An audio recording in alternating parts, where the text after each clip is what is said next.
This is everything I brought for 5 months in Europe.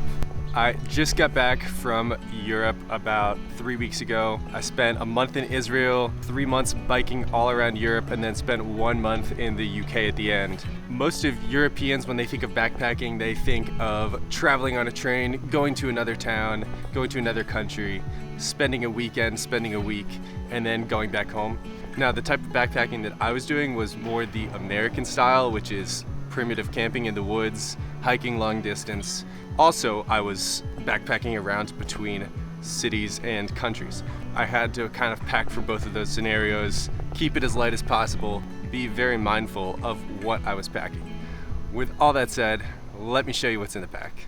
This is the Tramper Ultralight Gear 45 liter pack. I cannot say enough great things about it. Found out about it from the backpacking podcast, I believe. This company is just great. Unfortunately, they do not produce enough of them. They're only making like 5 a month right now. They're choosing to invest more in their accessories, which I will get to in a little bit. This backpack weighs just over 2 pounds and it has a carbon fiber aero frame. This might be a 45 liter pack, but you can really fit 55 liters in here if you want to, between the back mesh, the side meshes, and then just the amount of roll top that you get on the top. These mesh areas can hold so much. At some points, I would have 6 or 8 liters just on the 2 sides of water. I really like these roll top packs. It makes it waterproof on top. Now, this backpack is not seam sealed, so water can still get in through these seams.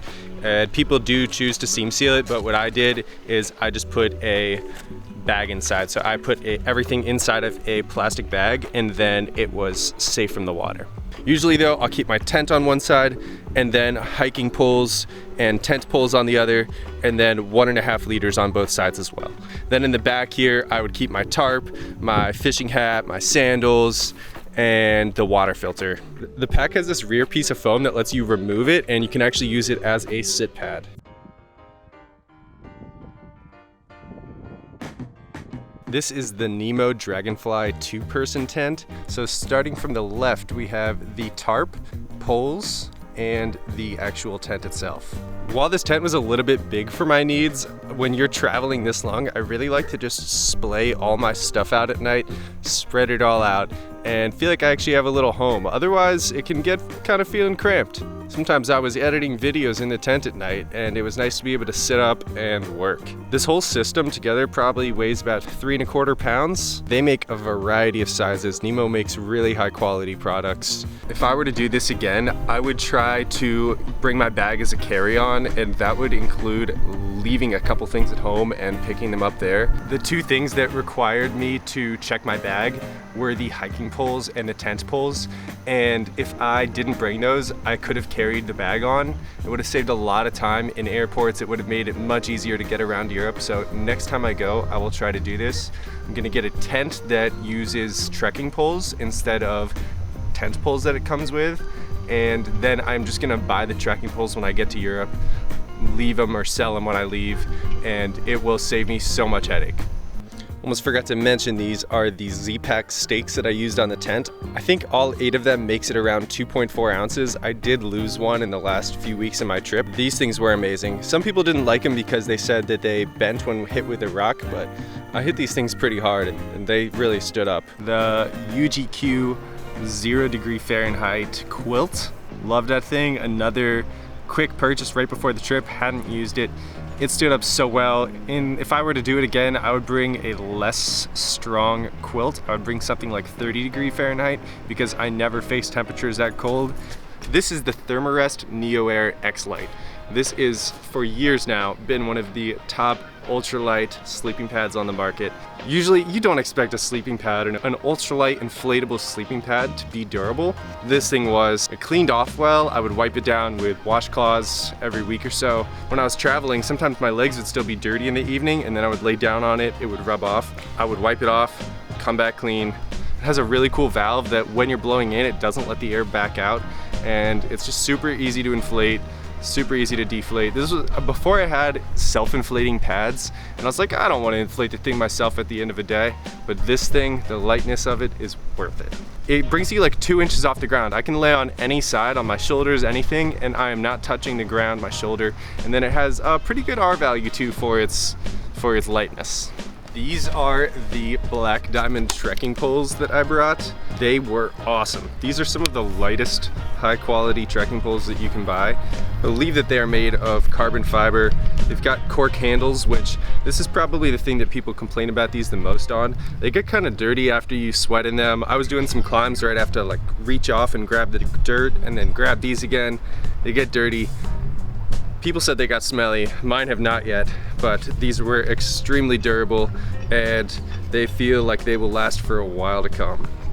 I will be replacing these tips actually. One of them did get bent when I was in Pico de Europa. My knees get hurt easily, so I need these when I'm going downhill. Also, the Altras that I was using did not have the best grip on downhills, so this was saving me. I like that you can stick your hand through here. It'll hold on even when you're not. And these are great. This is the REI Pack Duffel. There's two of these that they make that look almost exactly the same. They have slightly different weights and they're slightly different durability. So this thing is a 40-liter pack that just folds down into this. I carried this the whole way so that I could put my backpack into this when I was flying.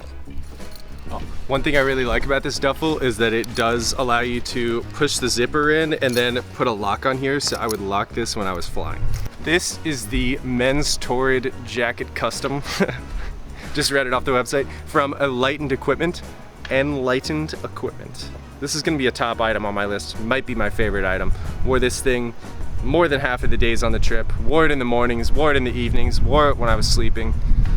I do not like green eggs and ham, but I love the Enlightened Equipment Torrid pullover. So I told them the colors that I wanted for this and I matched the backpack and the fanny pack, like a coyote color on the inside and then purple on the outside. Got so many compliments, so many shout outs. People kept asking me where I got it from. I don't even know if Enlightened Equipment ships to Europe, but they loved it. It's got a hood. It does not like totally seal up in the pockets, but you can fold it up into a pocket, pack it pretty small and then just stuff it in your bag. These Torrid pullovers are, did I call it a pullover? Zip up jackets are filled with Climate Shield Apex, I believe it's called. It's a insulation that is not like down. You can actually wash it and it will dry back out and hold its insulation just fine. It's also just as light as good down and folds up even smaller. These jackets are about $185 for a custom jacket where you can choose many different variables to change on it when you're ordering. You just have to be willing to wait about a month to get it. This is why Garage Grown Gear is awesome. Garage Grown Gear, please sponsor me. This is the REI Rain Jacket that I brought. This thing was good. Whenever I buy stuff from the clearance section of REI, it usually just doesn't last as long as a new item. This was new when I bought it, but it just lets through the rain a little bit. I like that it stuffs down and it has the armpit zippers so that you can sweat and hike in it and not get too hot. It just let rain through when it rains really hard. In the future, I'll probably invest in a very nice rain jacket or something like a Frog Togs for really cheap. And I'm sweating. This Sea to Summit dry bag is where I stored all of my clothes. I am not going to show the clothes in this video though. I use these Osprey packing cubes as well. They are very, very light and they come in a pack with 3 sizes. So I would have a large, this is the medium, and then I use the small one for some electronics. I would pack my socks, my pillow, and my eye cover in there. This is the Nemo Philo Elite Pillow. It blows up in just 1 or 2 breaths and it totally changed my sleeping experience while camping. I have never slept well while camping and this made it happen. By the end of the trip, I was sleeping better in my tent than I was at Airbnbs with just 2 breaths. Come on. There's a few pillows that really reach into this category of ultralight pillows that are still comfortable. This is one of them. The outside's washable. This is my trusty fishing hat. As you can see, it really shades me out. I don't like using sunscreen that much and I don't like wearing sunglasses, so this thing is perfect. As you can see, it also covers the back of my neck here. When it was windy, I would pull this thing tight. It would hold right on my chin. These are only about $15 on Amazon. Just look up any fishing hat with a nice back cover. I brought 3 pairs of shoes with me. The Shamma sandals, the Hoka 1.1 Mach 4s, and then the Ultra Lone Peak 5s. Hokas were just for walking around. I thought I would do some running. That was a joke. So they were great walking around shoes. They were super comfortable and I would wear them pretty much the entire trip. They were worn out by the end and I threw them out as soon as I got to New York and ordered some new ones. Got the same pair again. They were a little cheaper now and I just loved them so much, why not? Then the Lone Peak 5s, same thing. That was actually my second pair of those and I threw those out when I left. West Highland Way video. They were soaked at the end of my trip and they were not gonna dry out. They were pretty worn down too. So I just bought some Ultra Superiors. We'll see how these go. These Shamma sandals are another absolute love for me. Bought them right before the trip on a whim. Wanted some ultralight and very small packing sandals. I would wear them both at hostels when I was showering and just walking around the hostel, and then also at camp at night. I would put these on, let my feet dry out, walk to the water. This is a dual purpose item. It is a very light towel. Let me break it open for you though. So I would use this when taking showers or if it was dirty already, I would use it to dry off my tent in the mornings. And then on the inside, I would use it to pack my laptop every day. So I carry this thing the whole time for video editing. Turned out great. I also bought this very strong case for it. It's just like a durable case that can take some beating. Here's one of those smaller electronics bags, the Osprey pack sacks, the Osprey Ultralight packing cubes. There we go. And here's the other electronics bag. These both just hold all my cords, my cables, my power adapters, all the camera accessories, camera cleaning equipment. It all goes in these two. These things are like black holes. They can hold so much stuff. I just keep packing it and it just fits it. This one I like a little bit more because I can actually see where things are in it. A lot of times since they're so packed, I just end up dumping the whole thing out, finding what I need and putting it back in. Here we got a bag of odds and ends, Rubik's Cube that my friend in Israel gifted me, and toothbrush, toothpaste, first aid kit, Band-Aids, stickers that I got along the way, fun odds and ends. The other cool thing in here is the headlamp. Brought the headlamp, changes colors. This is a black diamond headlamp. I don't know the strength, but it was a good one. Bought it at REI. 3 AAA's batteries got me the way. GoPro Hero 8, headphones, tiny hand. The phone port is always breaking. I brought this wireless charger to use instead so that I could charge this thing and then charge my phone anytime. It's 10,000 milliamp hours, so this would last me a few days on my camping trips. This whistle is a bear whistle, and I wish I did not bring this. There's no bears in Europe. I thought maybe I'd use it in case of emergency, which actually I did once to scare away a hog. I would leave this at home next time it was not needed. The lock is for both locking my duffel bag and then locking all my stuff in lockers at hostels. So this lock came in super handy. I recommend getting the corded ones instead of just a fixed lock. The corded ones are more flexible, they'll fit in more lockers.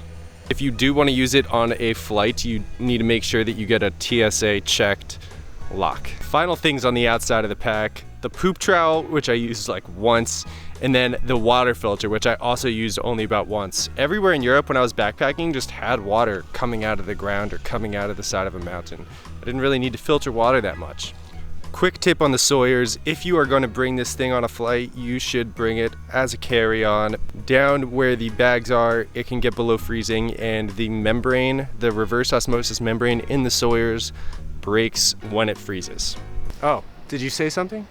Sorry, I was sleeping. Sometimes they leave the lights on all night at the hostels. Sometimes the sun is rising at 4:30 a.m. in the tent. This is what I need to keep sleeping.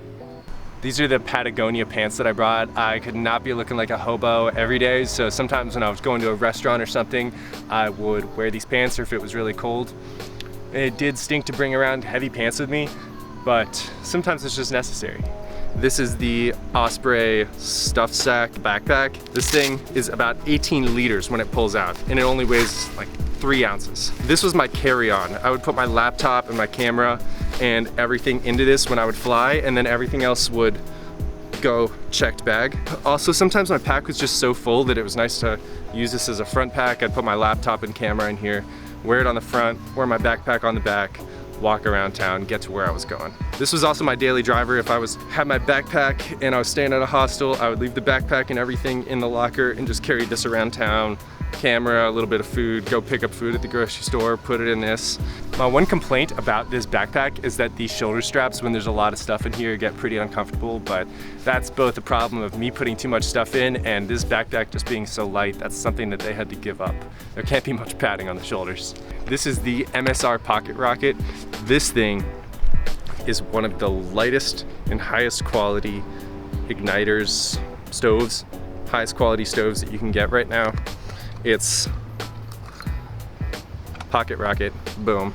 You fold out these spikes here, and one thing you just have to know when you're gonna fly with this is that it needs to be clean before you fly. They tell you to not bring anything with any kind of gas fumes on it, so wash it with soap and water. You can fly with it without any problem. It's got the little fine-tune adjuster pin right here. Boom, let the gas out. You cannot fly with the gas canisters though, so leave those at home. You can find a place to buy them in Europe. The Decathlon store is the store to buy camping equipment. It's all over Europe. You can always find one in any major city and usually in small cities too. Camping gas is the most popular one that's everywhere for the canisters. I cannot forget to mention the camera system that I brought. This is the Fujifilm X-T4 and an 18 to 55 millimeter lens on it. This lens is great because it's really cheap and it has really good autofocus for video. However, it's not the sharpest lens. Got this little armband for it, the Joby 3K tripod. This thing held up for a while, but now it's kind of breaking down. I think I would replace it at this point. Little Deity 2-direction microphone and the case for the camera. Whenever I'm transporting it, I put it in this case here, keeps it safe in the backpack. Don't have to be quite as careful jostling the backpack around. The Ursack. The Ursack is a Kevlar bear bag that's supposed to keep bears and animals out of your food. If I were to do it again, I would not bring this item because it was overkill for the camping that I was doing and there just weren't any big animals to steal my food. The odor-proof bag would have been plenty. The odor-proof bag goes into the Ursack and just keeps the smell out because the Ursack doesn't do that on its own. And then inside of that, I had the Toaks 900 milliliter kettle. This kettle is a titanium pot that I would use to heat up my water and my meals every day. Love those things. It's extremely, extremely light and it fits on the MSR Pocket Rocket very well. That's it for stuff inside the backpack, and on the outside of the backpack, this is the fanny pack that I would wear on the front. It's actually also made by Tramper Ultralight gear. This fanny pack is waterproof. It's got the YKK waterproof zipper and then the X-Pack fabric.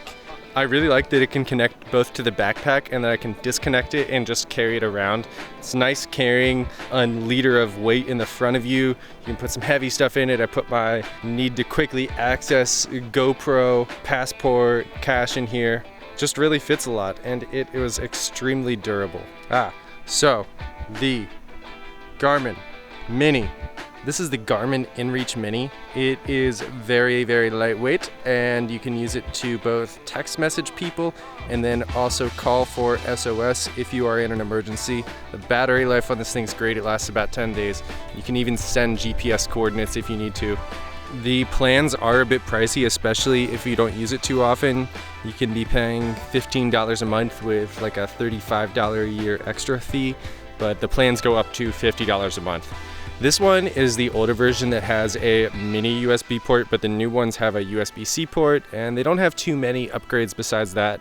Okay, so for the items I wish I brought with me, well, immediately when I got back to America, I bought the DJI Mini 3 Pro drone. I wish I had this thing the whole time. It was a mistake not to just buy it before the trip, but probably would have broken it on the trip. That's okay. It would have been worth it. I also bought insurance for this thing because I break stuff all the time. One of the things I wish I brought different is a larger power adapter. The one I got was like the smallest little thing possible. It was extremely lightweight, but every time I wanted to plug something in, the little blocks weighed so much that they would just pull this thing right out of the wall. So I ended up coming up with all these ridiculous contraptions, leaning my laptop against the wall to get this power adapter to stay in, when I could have just brought the right one in the first place. And then I was too stubborn to buy a new one on the trip, so I just ended up carrying this thing around the whole time. Eventually, I bought a USB one that had a USB-C and a USB port, and I was able to charge everything at once. It was great, and I wished I did it from the beginning. If you enjoyed this video, please consider subscribing. I really enjoyed reviewing this gear, and I think in the future I'll make some more specific gear videos about particular products that I enjoy. Hopefully you learned something, maybe some things that you want to bring, some things that you would not bring on your trip. It really just depends on the kind of travel that you'll be doing. If anything though, I think the takeaway here is that you do not need much to travel. My entire pack, when I checked the bag, was 33 pounds, and then I had my electronics in the carry-on. It really depends on your comfort level while traveling, but carrying less can set you free. It can help you see more places and find things that you never would have otherwise.